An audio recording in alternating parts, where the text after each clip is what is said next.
pay for that debt when they grow, because they'll be your next of kin, right? But in Dubai, you're gonna die debt free. If you can't pay your debt, you go speak to your sheikhs also, and they see if they can clear it for you. There was a year when the people were explaining, there was a year whereby they cleared everybody's debt. Us in South Africa, let me tell you, they will steal the money. For your entire trip, how much did it cost? I'll have to do calculations, but it's a lot. How can one open a company in Dubai for the tax purposes? Guys, in Dubai, tax is not so much, guys. We also have a lot of oil, right? But the people who are sitting on those oil companies are busy getting rich, and well, in terms of safety, what can the South African copy from Dubai? Guys, thank you for asking this.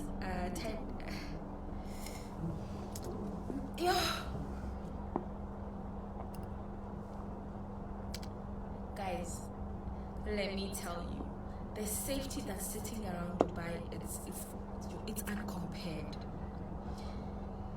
Guys, you could just leave your phone in the mall anyway, and nobody's gonna steal that phone. If somebody finds that phone, they're going to take it to less than found. Guys, my God, you could walk around at night, like let's say at 1 a.m. you could go running at 1 a.m. You can go jogging at 1 a.m. But in South Africa at 1 a.m. you can't even go outside. Why? They'll kill you. And life begins at night in Dubai, by the way. During the day, most people are sleeping. Why? It's too hot to do just about anything. But whenever it gets night, at night, the temperature gets cooler. So if during the day it was, let's say, 50 degrees hot, at night you find that it is 40, 43, 44, and then it goes lower as time goes by. But even when it goes lower, it's still hot. Don't get it twisted. So in my 3 months staying there, I realized that people have a tendency of sleeping during the day because it's too hot, and then at night that's when they do their errands, because even the malls close late.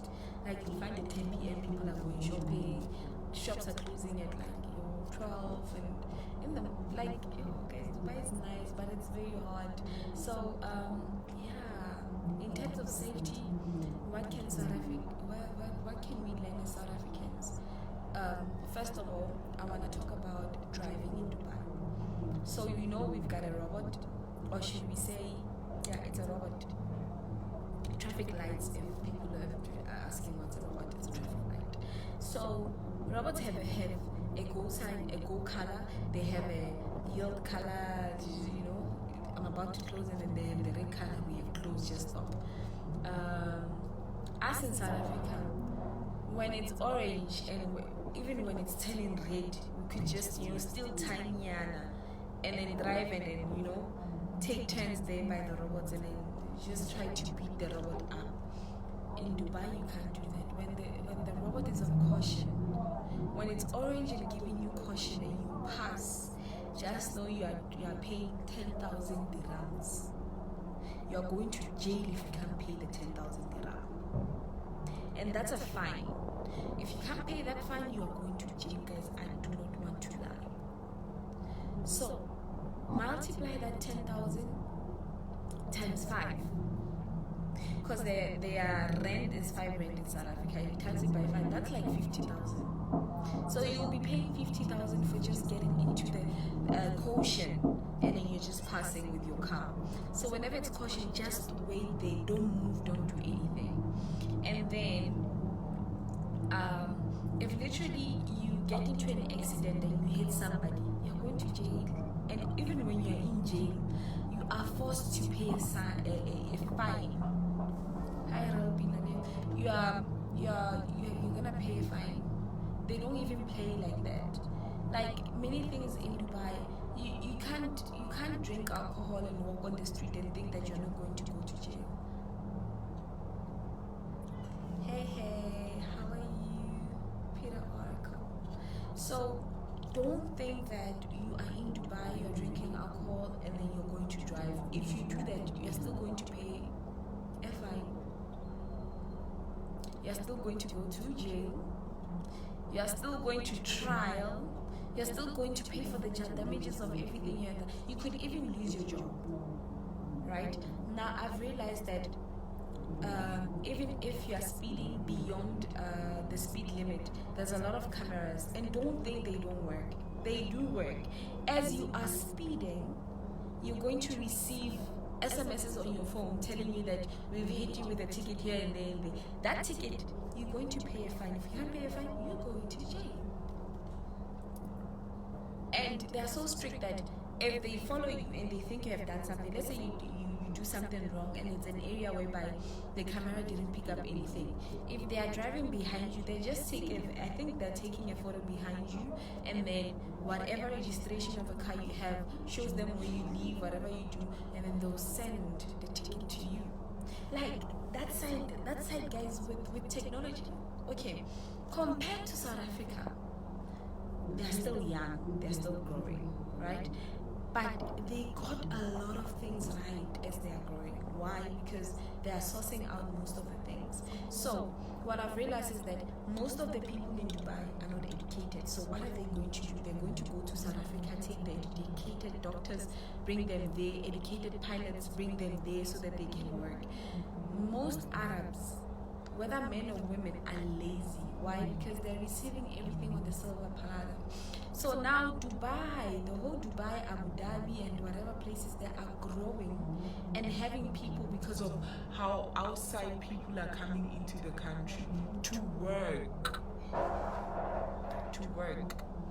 because they can't. And it's funny how they don't go to school, but it's also funny how in South Africa you study for 7 years to become a doctor, but in Dubai you study 3 years to become a doctor.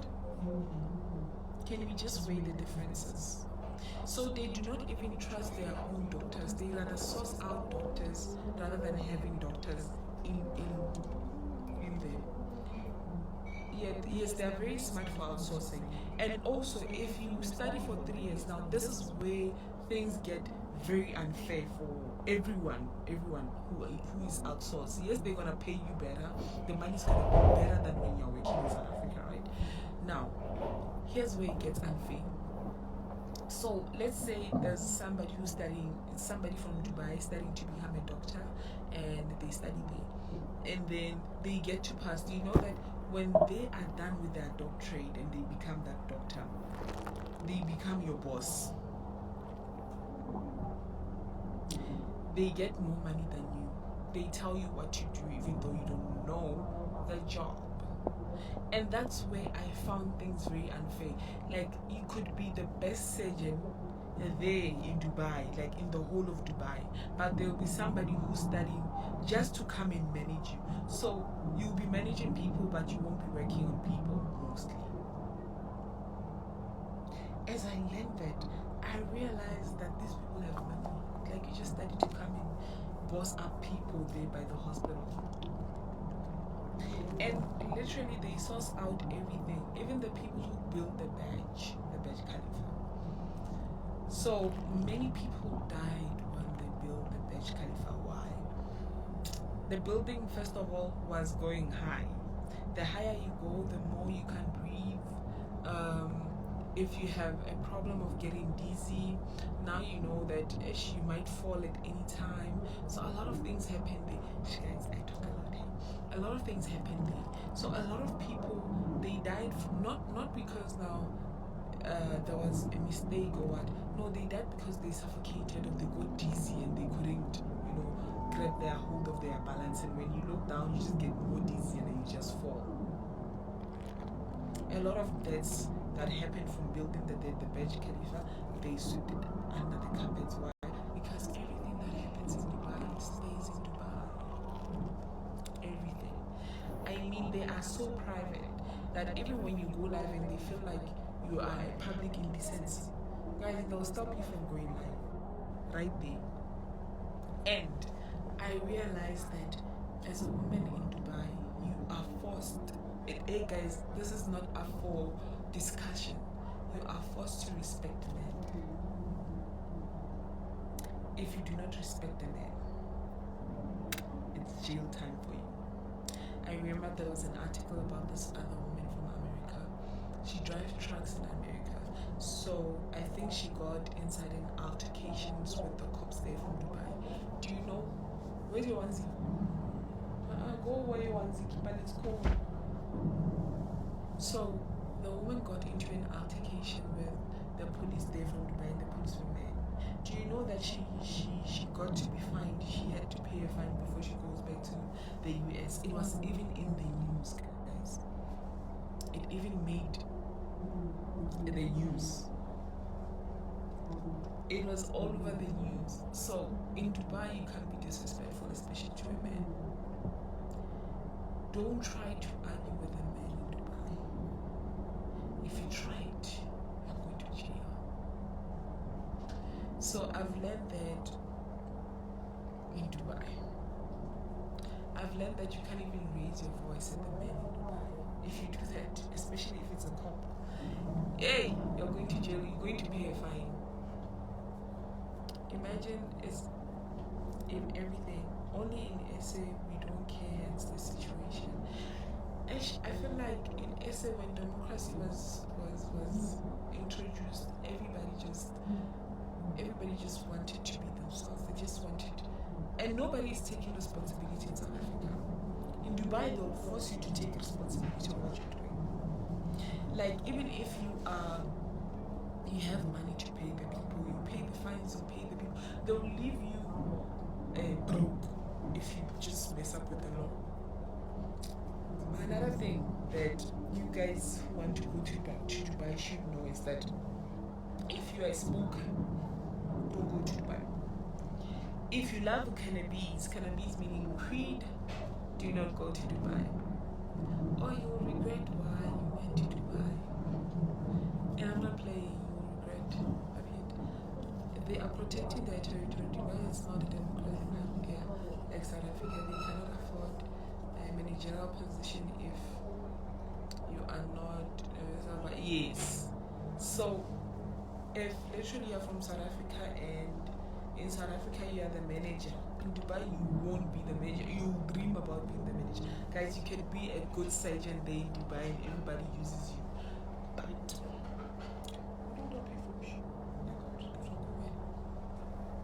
does it you need that? So most things that are happening in Dubai, guys, they're amazing. They're amazing. And I was laughing and writing about these happiness centers in Dubai. So let's say as a woman, you know how South Africa, okay, I think it's every woman. Every woman would try to go through your phone as a man, right?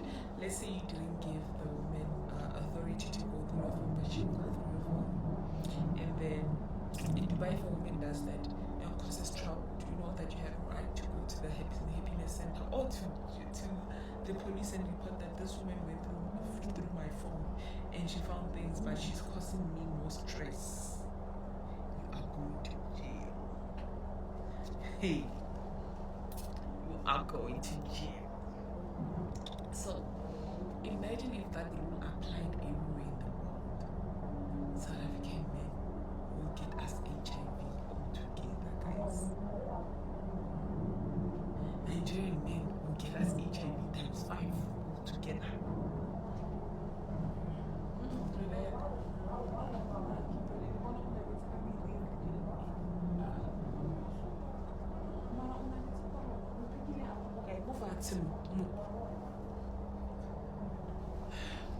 Guys, I'm telling you the truth. If a woman goes through your phone and she is Arab and you're married to her, and then she's making the relationship very sour because she saw whether you are dating somebody somewhere, women are going to jail. You will see yourself in jail. I don't know what you're gonna do, but it's there's a lot I can say about Dubai, right? But what I didn't like is that they conceal a lot of things. Everybody wants to go to Dubai because it looks good, but they don't know that people are dying, and these people are concealing the deaths. They're hiding everything to do with the deaths there.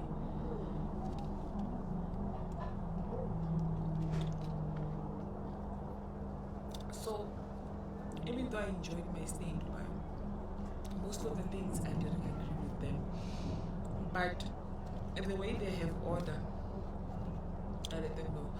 I was just surprised over how, let's say I'm South African and then I go to the banks in Dubai and I want help inside of the banks. They'd rather help the Dubai people first, and then when you just sit there, and then they'll go to Raj, come back. If you don't find help for the day, they'll tell you to come tomorrow. But the Dubai people, I'll help them first. Get live. Push you.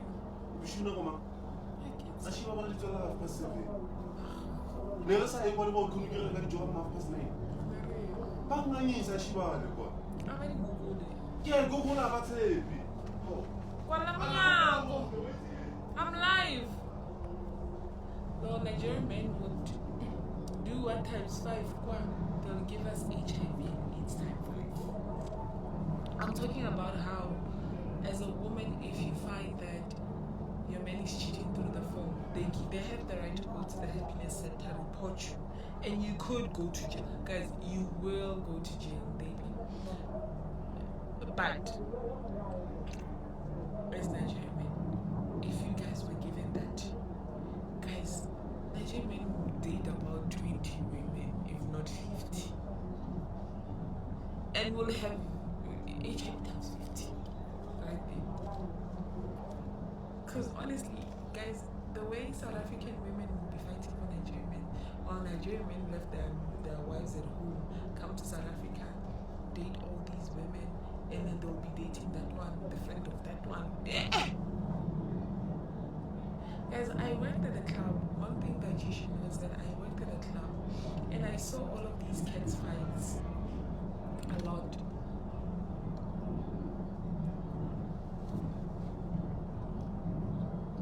I saw a lot of kid fights. Women in South Africa, they'll fight for all of those men because of the men are popping shampoos. Let me tell you, in Dubai, they can book with your shampoo. And if you don't drive right and they find that you're drunk, you'll go to jail and you still pay fines while you're still in jail. Oh, another thing I liked about Dubai, right? Let's say you work there and you borrow money in the bank. Their percentages are very low. I mean, South Africa, percentages are very high. They could go to over 14% percentage of paying your loan. But in Dubai, it's 0.0001%. That means if you have borrowed 1 million, you're going to pay 1,100,000. So those people are making life very easy for the people around. Did I ever date a man? Yes. I have.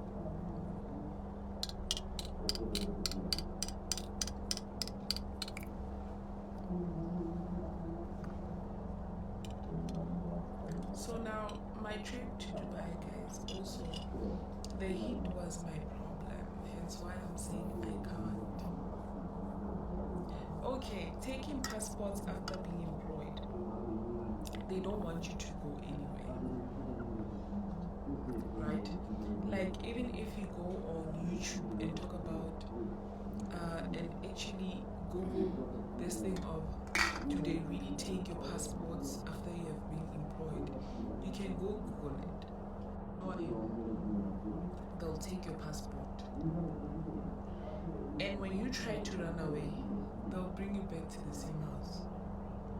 You will still go back to the same house, and people make jokes about it, because if literally Dubai finds that you're posting bad things about them, they will hunt you and find you.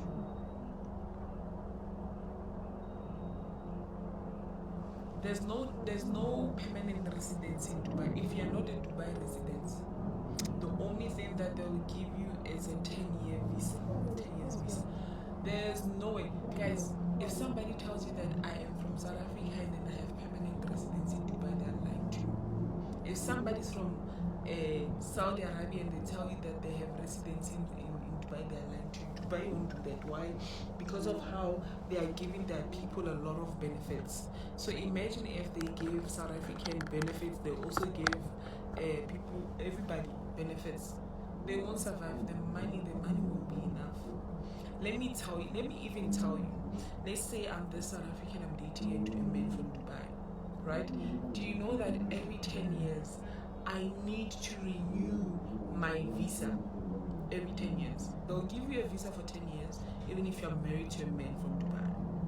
Every 10 years you need to renew it. The worst part is marriage doesn't even give you that permanent visa. You won't have it unless if you have a son, right? Your son goes to 18 and then your son adopts you. That's how you become a permanent resident of Dubai. If your son has adopted you.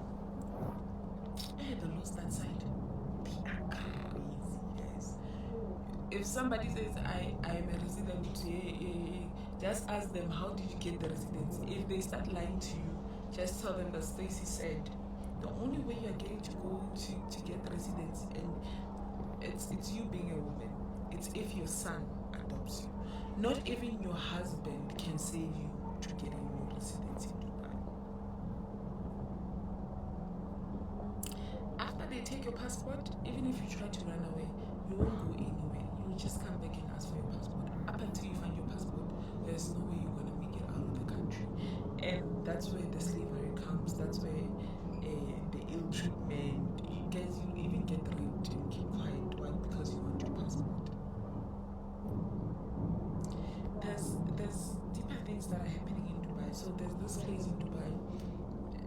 I don't know if should I call it a squatter or what, whereby there's one building, guys. There's one building. In that building, there's a lot of beds, and that's where people who are trying out businesses, who are trying out to live in Dubai live. And you pay a specific amount per month. It is not too much, but the living arrangements are not so good at all. Like, there's no privacy. The only privacy you have is as if you have, let's say, the cloth to just, wrap the place that you sleep with the cloth. But apart from that, yes, sis, there's no privacy at all. Oh yes, I want to talk about their schools. So I've noticed that even the schools, they use, there's schools that represent South Africa, there's schools that are representing England, the other side.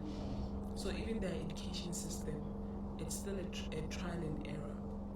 There's a situation that happened with them that a pilot carried doctors and nurses, and as he was flying them around, he crashed them as he was about to land. We don't know how he was landing, but he landed on top of the wire, the cables for electricity, and then everybody died. Like no one survived. So they don't trust themselves. Even if you're from Dubai, when you go to a hospital, if you hear you're going to be treated by a Dubai residency doctor, you don't trust them, because you know that, hey, that 3 years what is not working. They prefer even being treated from people from outside. Guys, I've learned a lot that side. That 3 months I was just learning, collecting information. Why I no longer post my market results? Because you guys are screenshotting and sending them to people saying that we are posting fakes. So I rather live not a fake life, but a real life. Inside my privacy. The problem about you guys is that when a person comes live like this, gets to enjoy, talks with you, talks about everything, you guys are recording, and you guys are gonna send it to other people, and the other people are going to put us on the internet, and then we get to trend for things that do not exist. So I'm not really happy about posting anything of mine now. I'd rather have a private life rather than a life where I'm going to private. Thank you, Siyabonga. Ngiyabonga, Siyabonga. Thank you.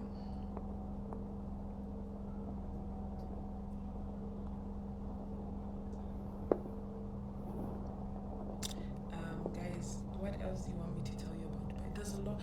I've done a lot of things. Okay, about the women in Dubai who are escorts. Most of the escorts are from the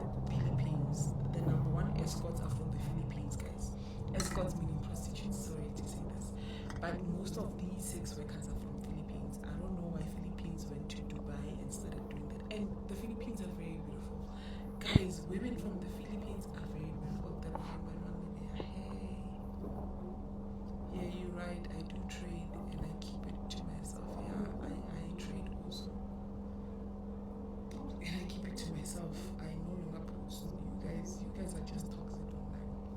Okay, I was talking about escorts. Yo, what about the LGBTQ? I haven't seen the LGBTQ. LBGT. No, I haven't seen it that side. I don't wanna lie, I haven't seen gay guys, gay women.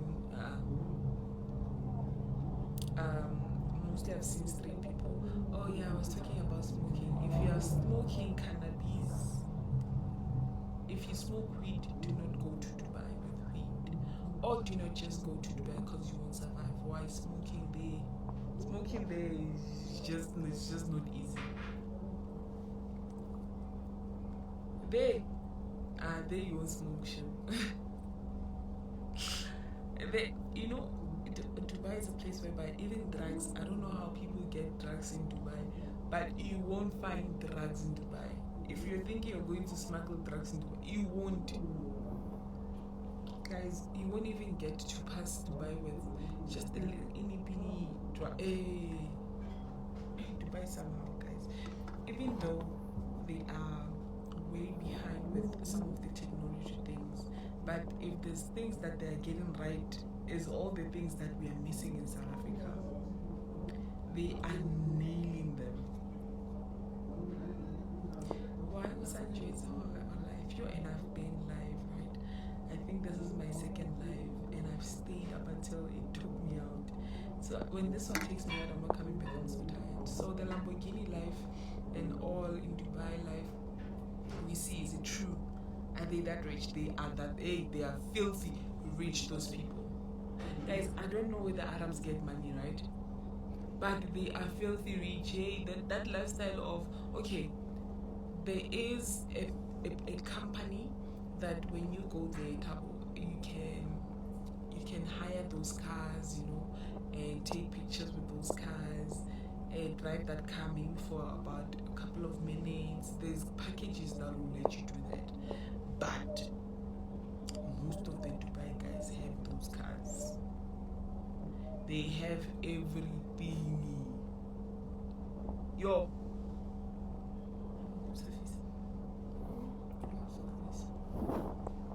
They have everything. Like, that lifestyle is real for them.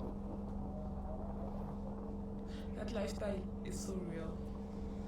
When I think about it, I just love him. Like, yeah, those people have money. Arabs have money, guys. And Arabs, let me tell you what Arab women do. Hey, this is another story time to tell.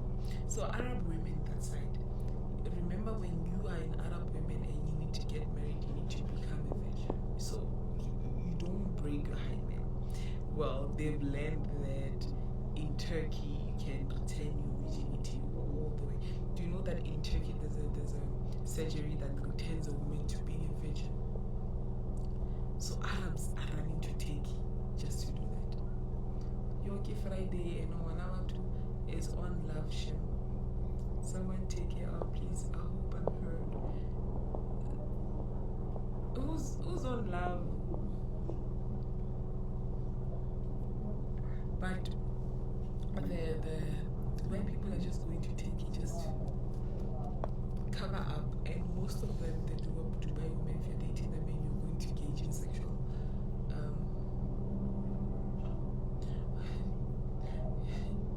guys, I'm always indoors. Who's gonna take me out though? Thank you. Who's gonna take me out? Anyway, as I was talking about Dubai women, they know Turkey. They go to Turkey just to return their hymen back to their own position, right? And what I realized about Dubai women also, if they're going to engage in sexual anything with you, they rather do it from the back rather than the front, because they're saving the front for their men. If literally they've been messing around, what they do is they'll travel to Turkey and pretend themselves to being virgins. That one is very common that side. As I've heard of it, I was like, South African women, you with kids, if you feel like you wanna go to Turkey, they'll fix you. Turkey will fix the living life out of you. You'll go back to normal. You'll feel pain again. You'll bleed again. Guys, the Turkey, they do stuff, eh? Turkey, they fix you the teeth. They'll give you liposuction. They'll give you BBL. Yeah, they'll give you everything. Yeah. It is. Dubai's will go to surgery, guys. Dubai women are addicted to Botox also. You find them like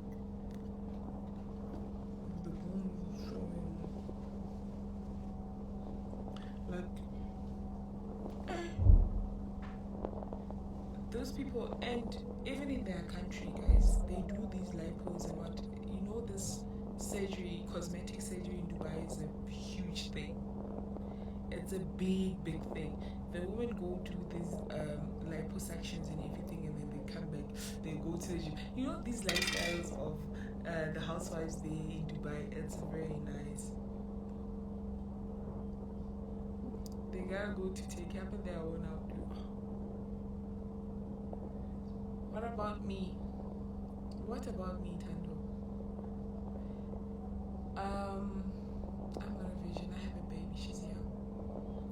I don't know if I'm worn out because literally I spend my days in my room. I don't go anywhere. I'm just stuck here. I'm a stuck up baby.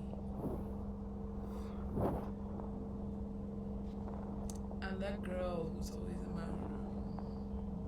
That's why Taki was like, Stacey's on a live and it's Friday. Please guys take her out, because he knows I won't go anywhere. I won't agree with him.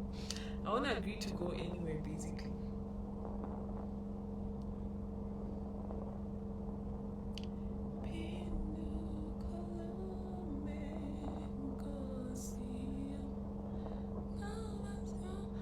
How much do you have to spend, guys? It's a lot. I'll just have to calculate firstly the tickets, right?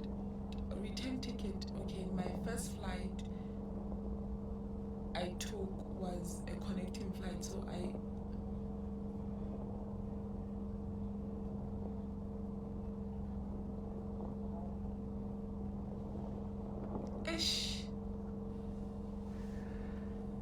the proposing. I don't know about the proposing because I wasn't in love. In Joburg, now I'm in Pretoria. The proposing of women in Dubai, is it the same way with South Africa? I feel like in Dubai, it's a family getting you a man, eh? Mostly they marry amongst themselves, those ones. They mostly marry amongst themselves.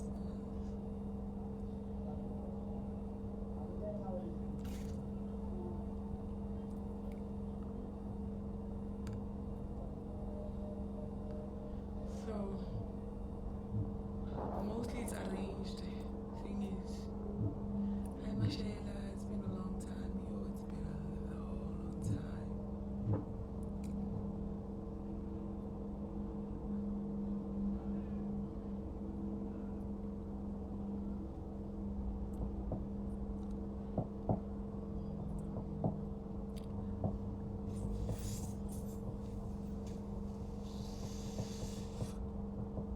Just like Indians, there's Jordanians also. But those people are beautiful, guys.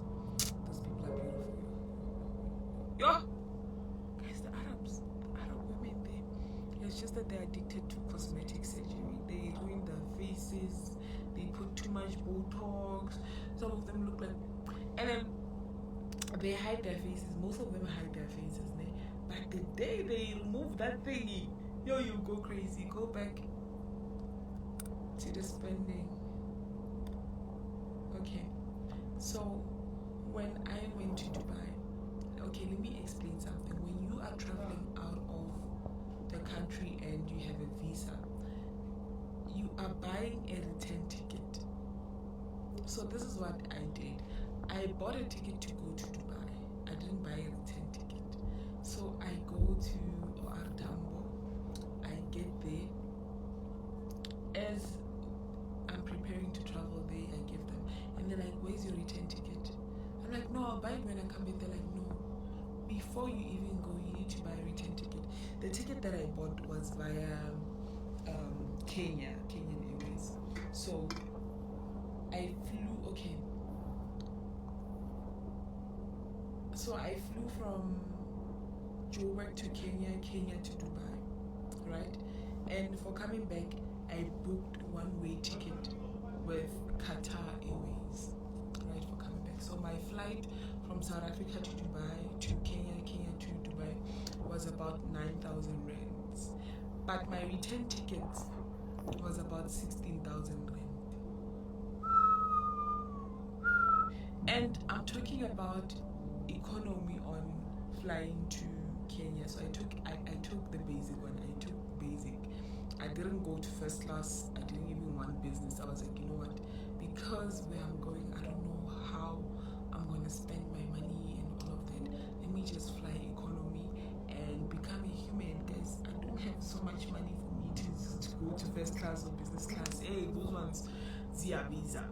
So the connecting flight took me from, remember I hadn't bought a ticket, so when I got to OR Tambo, they told me that, you know what, you need to buy a return ticket. Okay, then I stood there, but the return ticket was about 16,000. And I'll tell you guys, I came back even before time because I thought I was gonna stay longer.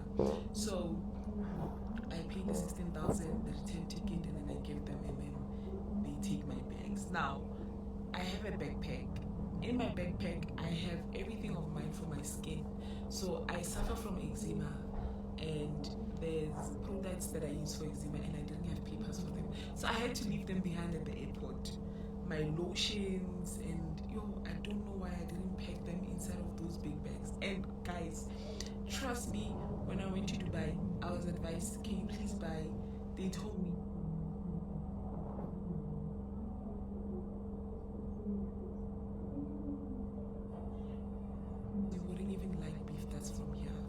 it doesn't literally give anything saying beef. So I bought so much meat to carry with me to Dubai. Imagine having to put myself into so much. So I think the reason why I also forgot to pack my things to bath with and everything inside of my normal bags is that they were so full. And I also bought this scaler so that I can scale the bag and see if the load is not too big. Yeah, it's really been long. School kept me busy, but I'm a qualified PI. Nice! Congratulations! Congrats, Masha. Okay, so back to the story. My bags go in there, and then I have to leave things there. 5 rand. Their rent in South Africa is 5 rand. So when you have 1 dirham, you have 5 rand in South Africa. So now, they take the bags. I go through everything, and then I go to the other side. The time, because of how I wasted time with the packing, the everything, I couldn't even have time to go to the store launch. When I was done with everything and I had to board, when I got there, it was the last call of, this is the boarding pass. Yes, I stopped reading. This is the boarding pass, you must come. And they changed the gates also. When I got there, I heard that, no, you're not boarding here anymore, you have to go the other side. So you can imagine I was running around. I was even scared that, oh, the plane is gonna leave me. But when I got there, I said there. Okay. On my seat, I was sitting alone. Luckily, when I went to Kenya, I was the only one sitting on that. I wasn't sharing the seat with anybody, and I was at economy, and I wasn't sharing with anybody. So I had all the space. I could put my feet however I want. You know, after taking off, you can take off the belt and all that. So we get to Kenya.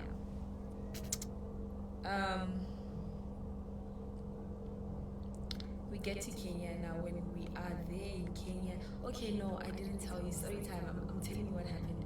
So when we are traveling, there's this other Nigerian guy who keeps on looking at me. because I'm sitting alone. And then he moves from where he was, he comes, sits with me. And I was reading a book. I was reading The Magical Power of Three by Mario Singh. So I stopped reading the book because now here's this guy sitting next to me and he wants to talk.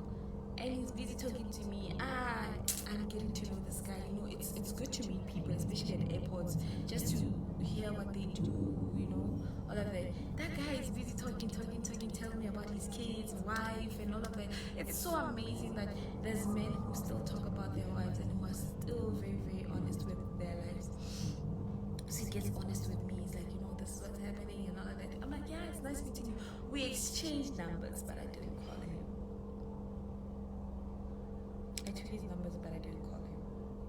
I don't know why I did that, but I didn't call him. Anyway, we get to Kenya. When we get to Kenya, I'm like, man, I'm sorry, I need to fly to Dubai. And he's like, no, don't worry, I'm flying back to Nigeria. It was nice meeting you, Stacey. I'm like, yeah, it was nice meeting you. I forgot his name though. I'm so bad with names. And then, now that I'm in Kenya, I have to walk border passes. Now you have to take off your shoes, they have to check things in, and then we have to wait for the flight. Now the flight is delayed, it's an hour late. I can't go to slow launch. Again, I can't go to slow launch. And I'm so tired. Remember, flying from here to Kenya, it's like 8 hours. And there's another 8 hours I need to fly to Dubai also. I was so tired. Okay, cut the long story short. I bought the plane from Kenya after an hour and 30 minutes because it was late. After boarding, now that we have to leave, what happens is that the flight just goes, and then I think it fails, and then we are not flying anymore, we are going back. Now we are asking ourselves what's happening, and then that sign doing ding, the pilot's like, hi guys, as we are trying to fly, we realized that the aircons didn't switch on. Now we are standing there for another 2 hours for the aircons to be fixed. And I told myself that even if I like it or even if I'm poor, can I not fly Kenya Airways anymore? Because even in Joburg, when I got there, it was late, it was an hour late. So Kenya Airways is always late. When I'm done talking about how I traveled, and okay, before I give you the whole sum of how much I used, I also need to talk about the time we flew to Kenya, right? The first time we flew to Kenya. When we get to OR Tambo, we fly nice, we get to Kenya. But when we had to fly back after the Kenya, remember when I went to Kenya and Masai Mara and did everything? When we were trying to come back to South Africa, the flight was 8 hours delayed. Guys, what was I going to do for 8 hours? Sitting at the airport for 8 hours. Do you want to know how painful it was to sit at the airport? But because we were at slow launch, at least at slow launch, there's beds, there's those couches whereby you can take and sleep. And the aircon was so much. You did well not calling a married man. Only if you had to do business with him. Yeah. Well, I don't like making other people feel uncomfortable because of me, right? I don't do that. Why? Because I know that I wouldn't like to be the woman in the shoes when it gets to be uncomfortable. I wouldn't want to be the woman having to call other people and go like, leave my man alone. No, I wouldn't want me to be put in that spot. Hence why I do not even do it. So, I'm talking about having to fly back. Yeah, it's 8 hours to Kenya, guys. To Kenya is 8 hours, 30 minutes or something. Okay, I'm talking about commenting the story time. You highlighted that you went there for a break, therapy or healing. What have you came out with during the process? What have you learned from the whole process of healing? Okay, I'll answer this. Let me talk about Kenya first. Guys, flying to Dubai is not 8 hours. It's more than 8 hours. So when we are connecting the dots, it's more than 8 hours because it is just after the equator. Going to Dubai is a lot of hours also. It's like Anyway, when I went to Kenya, when we had to come back, we go there, we check ourselves in, we go through everything. We take off our clothes, they check us, everything. You know, they check if you're wearing a hat, to take off the hat, you have to pass there. Anyway, when we have passed there, now we are looking for our flight. We know that we are coming, we got there an hour early. When we check, they're like, our flight is delayed. 8 hours delayed. So I had to sit at the airport for 8 hours doing what? Okay, slow lunch, you can eat however you like, you can do whatever you want, but because we were so tired, guys, we wanted to go home. I didn't understand. I was so angry, but now I'm learning that it's a norm with Kenyan Airways and Ethiopia Airways, guys. It's a norm that they always get delayed. I don't know why is Kenya and Ethiopia like this. They're always delayed. It's like, sorry guys, let me tell you, it's like what? It's like when you are traveling, going to Cape Town. We know that there's these flights that are always delayed. We all know them. They are always delayed. Like you can never. Even the flights are even better. Guys, if you are from Pretoria or anywhere, Limpopo, have you used the Greyhound to Cape Town or Intercape? They'll tell you that you guys are leaving at 10 a.m. only to leave at 2 p.m. I've never been so disappointed with buses. Buy a jet. I don't have money for a jet, I don't want to lie. If I had, I was going to buy it. I was not going to complain. I was going to go on a holiday every month. Every month I was going to go on a holiday if I had that money. I was even going to buy a holiday house somewhere in the Caribbean. Private location. So, hey, the buses from, let's say, Pretoria or Joburg, they'll tell you guys, no, you are leaving at 9 a.m. only to leave at 12 p.m. at night, no, during the day. So even Kenyan Airways has that movement also. Let's see. Commenting on the story time, you highlighted that you went there for a break, therapy, or healing. What have you came out with during the process? What have you learned from the whole process of healing? I have learned that I needed to forgive myself, right? I don't have everything going straight for me. Not everything is going to go the right way. Not everything is always going to go the right way, right? I might have really wanted to settle, get married and all, but it's not always the case that I'm going to get it right the first time. That's one thing I had learned.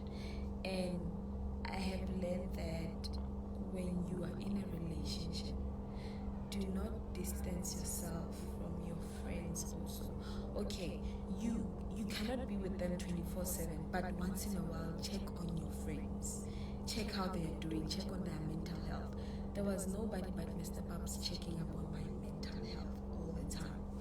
And I feel like he has helped me a lot. He has helped me a lot in a sense of, even when things went south, he knew what I was going to do before I did the things. And traveling has made me thank him for being there.